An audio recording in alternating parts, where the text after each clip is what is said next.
मंजरी झुक जाती है, या तुलसी के कुंडे में जो मिट्टी है उसमें फफूंद पड़ जाती है।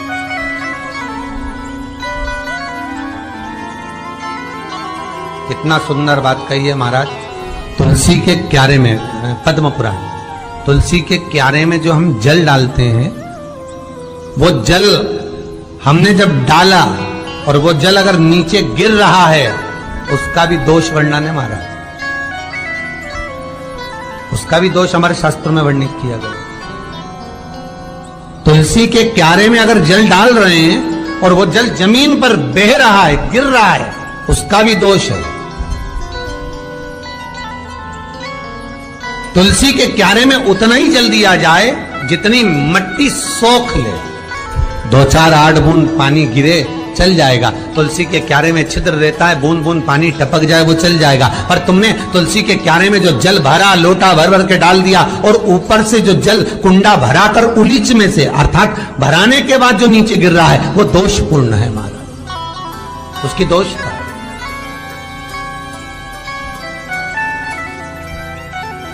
वो दोष दे दिया।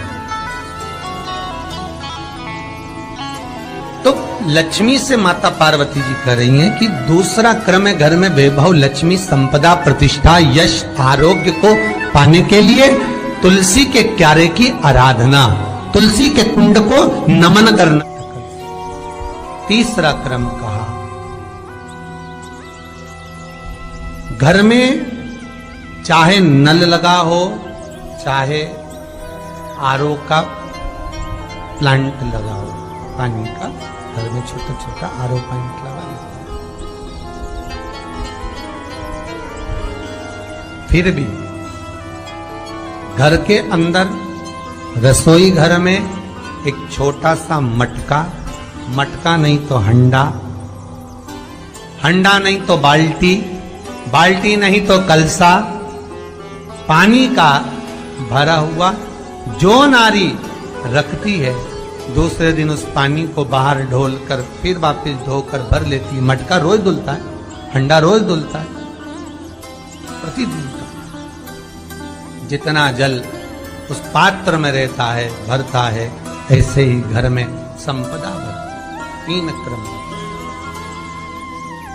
चौथा, नारी के मस्तक पर जो चीर होता है, ये पूर्वज, इसी चीर से कथा प्रारंभ हुई थी और वहीं पर तो लक्ष्मी पार्वती के संवाद पर चल रही है महाराज।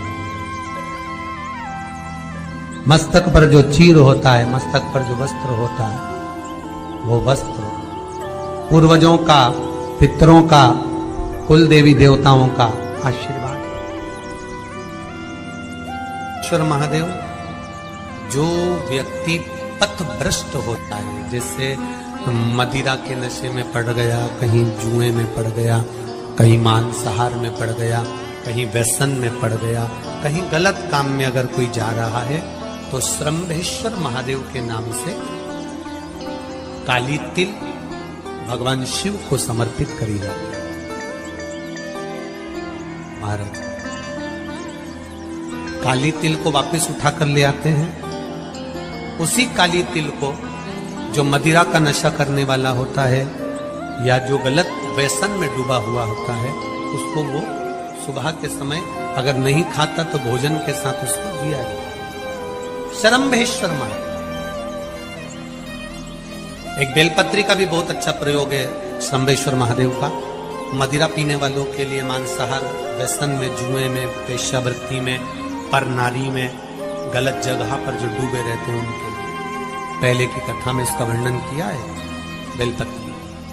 श्रम्भेश्वर महादेव, एक बार सब बोलेंगे, कौन से महादेव? श्रम्भेश्वर महादेव। फिर जम के बोल लो एक बार, श्रम्भेश्वर महादेव। जब हमारे घर में क्रोध बढ़ता है या कोई गलत कार्य में जाने लगता है, तो श्रम्भेश्वर महादेव का हमें शरणागति लेना चाहिए, श्रम्भेश्वर महादेव का पूजन करना चालू कर देना चाहिए। कई लोग कहते महाराज जी श्रम्भेश्वर महादेव का मंदिर कहाँ मिलेगा, हम कहाँ पूजन करने जाए? कहीं नहीं जाना, तुम्हारे घर के पास में जो शंकर जी का मंदिर है वहीं जाओ, उसी देवालय में, उसी मंदिर में जाओ, श्रम्भेश्वर महादेव के नाम से जल चढ़ाना प्रारंभ करेंगे।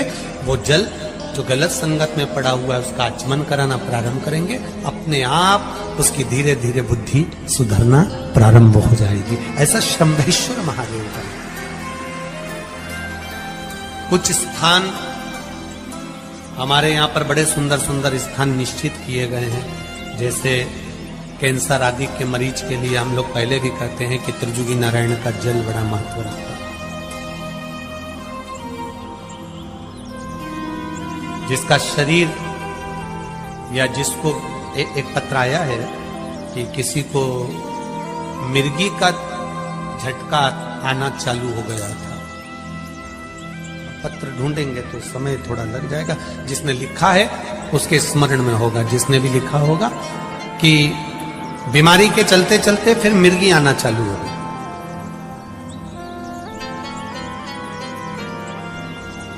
जिसने भी लिखा है वो दोनों हाथ एक बार हिला देना, जिसके लिए भी लिखा होगा वो इतना ध्यान नहीं आ रहा। तो उनको मिर्गी का झटका आना प्रारंभ हुआ। अब मिर्गी का झटका आना प्रारंभ हुआ, कई महीने निकल गए, मिर्गी के झटके बंद नहीं। तब उन्होंने पत्र में लिखा है कि श्रम्भेश्वर महादेव का आपने जो वर्णन करा था 31 बेलपत्र वाला, गुरुजी हमने वो 31 बेलपत्र वाला प्रयोग करना प्रारंभ करा, और उन्होंने पत्र में लिखा है कि मिर्गी के झटके भी बाबा की कृपा से ठीक हो गए हैं, अब कोई झटके उनको आ नहीं। श्रम्भेश्वर महादेव का जो वर्णन है, श्रम्भेश्वर महादेव का जो गुणगान है, ये कोई साधारण नहीं है।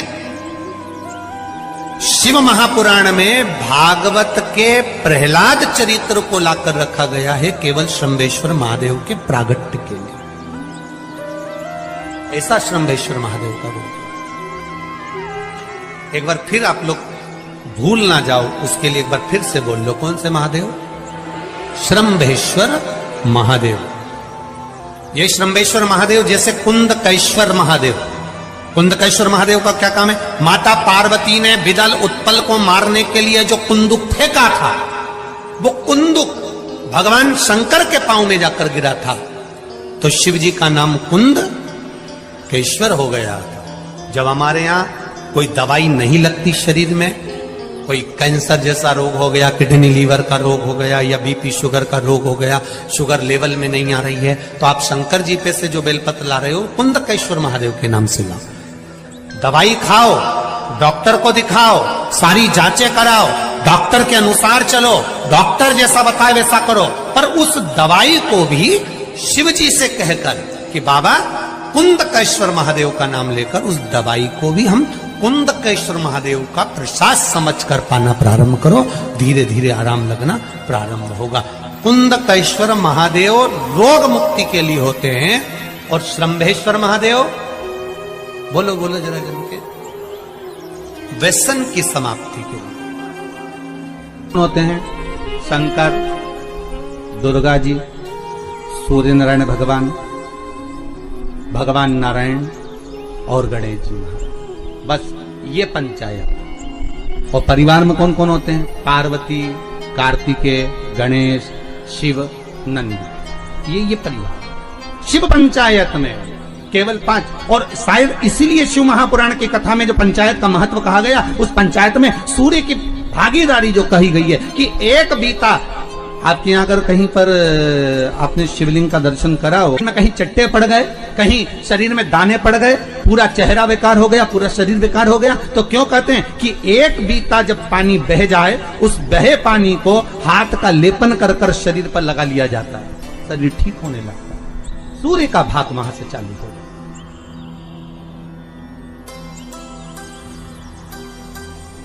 शिव पंचायत का बड़ा महत्व है महाराज जी। अगर आप लोगों ने लिंग पुराण पढ़ी होगी या शिव महापुराण पढ़ी होगी तो उसका बड़ा महत्व है महाराज। कहते हैं में मक्खन का लेपन कर दो। काय का लेपन करना है? माखन का लेपन कर दो, और 5 देवताओं के सामने चौमुखी 5 दिए लगे, 4 बत्ती के घी के, गाय के घी के, एक एक देवता के सामने एक एक दिया लगाओ पंचायत, और कामना कर कर वापिस लौट कर आ जाइए। वो केस विजयता अगर देगा तो आपके पक्ष में ही देगा, हार नहीं सकता। गन्ने का रस जानते हो, ईख का रस, गन्ने का रस तुलसी जी के क्यारे में हाथ में लेकर 7 बार अपना नाम और गोत्र बोलकर छोड़ दो, जिंदगी में 3 साल में तो करोड़पति बनकर बैठ जाओगे। अभी लक्ष्मी की कमी नहीं आ सकती।